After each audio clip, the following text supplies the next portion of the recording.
How to create Cronjob via cPanel.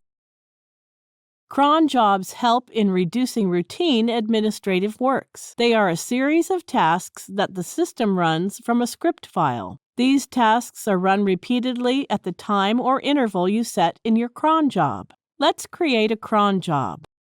Log into your cPanel account and you will be on this page. Scroll down to the Advanced section and click the cronjobs.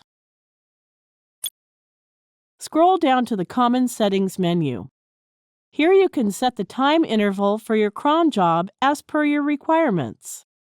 Some configured settings of time intervals are already given. Go and click to open the drop-down list. Different settings specify when specifically the cronjob runs. Let's choose the time interval setting once per day. Notice that the system automatically populated the text boxes given below. The cronjob will run at the beginning of an hour at 12 a.m. every day. You can continue with one of the settings provided by the system or also set your time interval. Suppose you want the task to complete at 9:30 a.m. every Monday.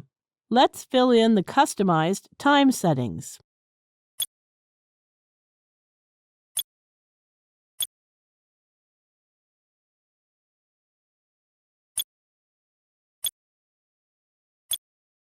Now enter the command you want to run in the command field. You must fill in the exact command in the box to run the cronjob. Now click Add New Cronjob. The cronjob has been successfully created. Thank you for watching.